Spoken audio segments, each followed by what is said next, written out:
It's great to have you back. Hope you are doing well. Today we're going to be taking a look at this improper integral right here. So let's get started. Our first step is to check when this denominator is equal to 0. And we can do that by using a calculator with a quadratic equation solver or with the quadratic formula.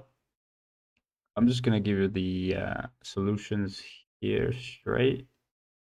Otherwise, this will be a little bit too long of a video. So this is equal to 0 when x is equal to -2 and 1.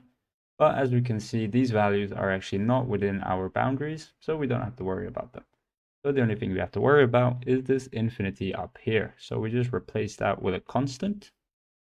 And I'm also going to change this denominator into factorized form using these solutions, as you will see in a second. So the infinity becomes an a 2, 1 over x. So it's 0 when x is -2. So this is x plus 2 bracket.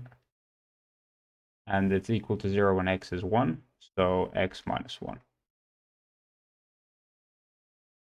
I did this because I'm going to split this fraction up into two separate fractions to make it easier to integrate. And you do this by using the splitting fraction method, as I will show. So a over x plus 2 plus b over x minus 1 equals 1 over x plus 2 times x minus 1. And now you multiply a by this denominator and you multiply b by this denominator, make it equal to 1, and then solve the coefficients. And let's do that. A x minus 1 plus b times x plus 2 equals 1. All of the coefficients of x cancel out since there's no x on the right side. So we get ax plus bx equals 0. From this, we get that a equals minus b. And from just the constants, they equal 1. So minus a times minus 1 plus 2 times b equals 1. And now I sub in minus b for a to get 3b. And so b equals a third. And from this, a equals minus a third. And now we can put these constants back into our fractions to get an equation that's easier to integrate. So now our new integral is from a to 2 of a is minus a third, so minus 1 third x plus 2 plus b is a third, so a third x minus 1 dx. And now I'm going to take the constant out and put these into power form. So instead of 1 over x plus 2, we're going to get minus bracket x plus 2 to the minus 1. And the same with this side. So I'm going to rewrite it in the form of this. 1/3 from a to 2 minus x plus 2 to the power of minus 1 plus x minus 1 to the power of minus 1. And as you know, if the power of x is 1, then the integral of x to minus 1, or any function that has a constant added to it, is ln. So we get a third minus ln x plus 2 plus ln of x minus 1 to the limits of a and 2.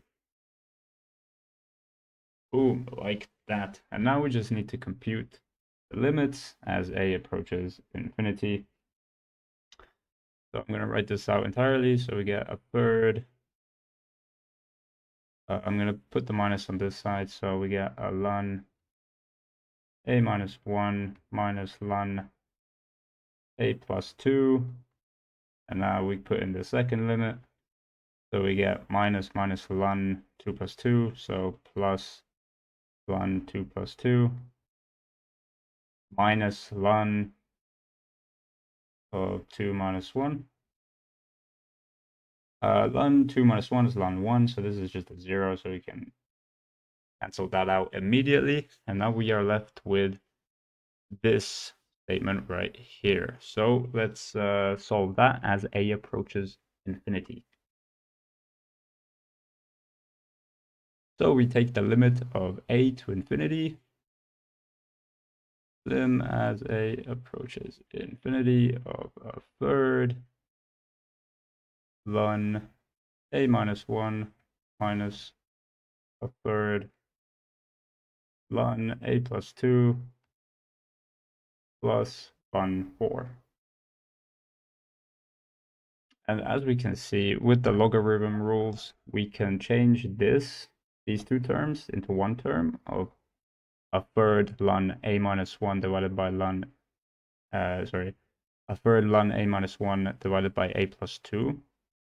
So let's do that.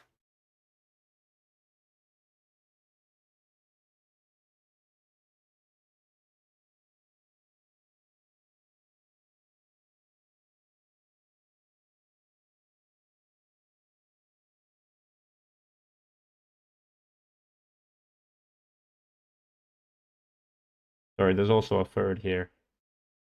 I forgot that nearly. Here we go. And as we see, as a approaches infinity, this minus 1 becomes negligible and this plus 2 becomes negligible. So this becomes effectively a over a, so 1, and the ln of 1 is 0, as you know. So this entire term cancels out as a approaches infinity, and we are left with 1/3 ln 4, which is our final answer. You may also see this in the form of 2 over 3 ln 2.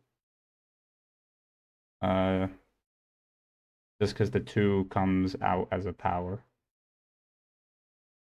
And I hope you learned something in this video. Give it a thumbs up, subscribe, and see you guys next time.